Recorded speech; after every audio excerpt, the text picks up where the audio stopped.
Start.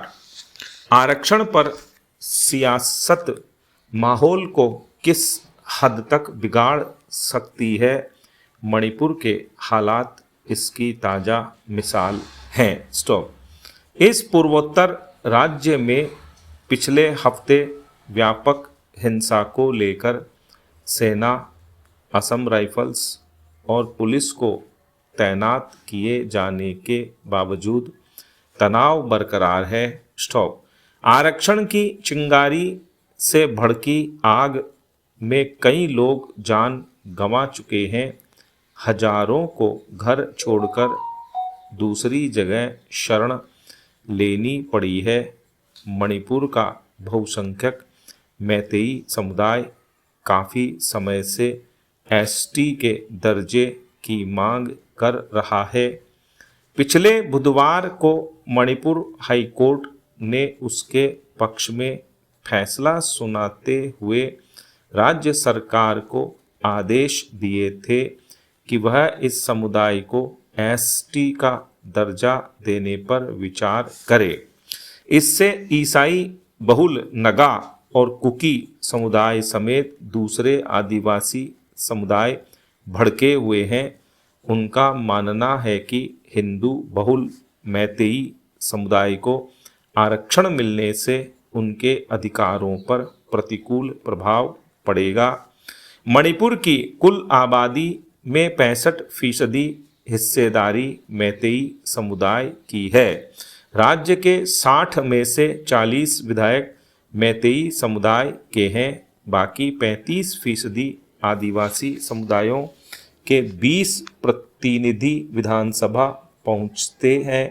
Meitei समुदाय इस आधार पर एसटी का दर्जा चाहता है कि उसके पास राज्य का सिर्फ 10% भूभाग है, जबकि दूसरे आदिवासी समुदाय 90% भूभाग में फैले हुए हैं।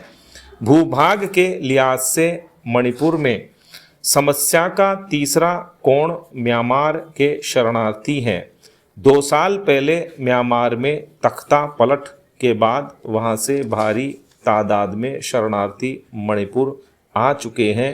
यह सिलसिला अब भी जारी है। ऐसे कई शरणार्थियों ने न सिर्फ राज्य की जमीन पर अवैध कब्जा जमा रखा है, बल्कि उन्होंने अफीम की खेती भी शुरू कर दी है। राज्य सरकार ने ड्रग्स के खिलाफ अभियान के तहत जब अफीम की खेती को नष्ट करना शुरू किया तो अवैध प्रवासी उसके खिलाफ लामबंद होने लगे। इस साल फरवरी में सरकार ने अवैध प्रवासियों को मणिपुर से निकालना शुरू किया था, तब ही हिंसा भड़की थी। कुकी समुदाय ने आरोप लगाया था कि उसके लोगों को अवैध प्रवासी बताकर निकाला जा रहा है। मौजूदा विवाद सुलझाते समय अवैध प्रवासियों की समस्या का स्थायी समाधान जरूरी है।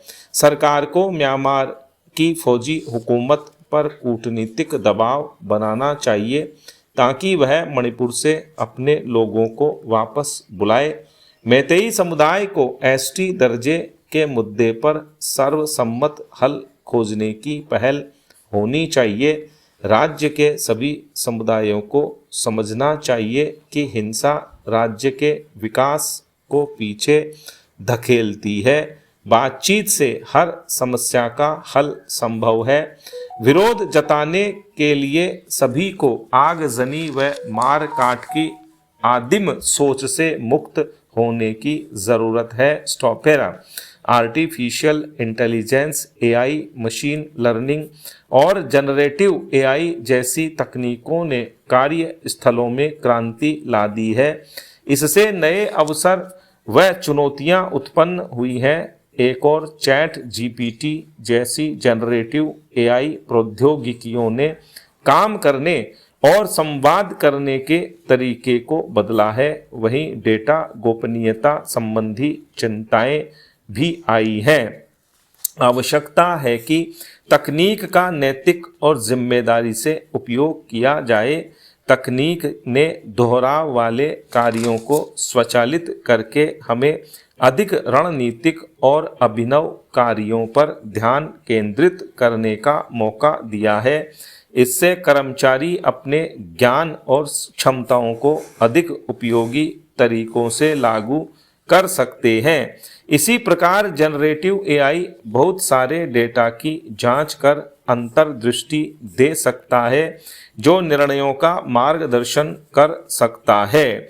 डेटा संचालित निर्णय लेने की उनकी क्षमता और विशेष रूप से पारंपरिक सूचना प्रणाली पर उनके प्रयोग में आसानी के कारण अधिकारी और मानव संसाधन प्रबंधक बेहतर परिणाम दे सकते हैं और अधिक प्रभावी रणनीति विकसित कर सकते हैं।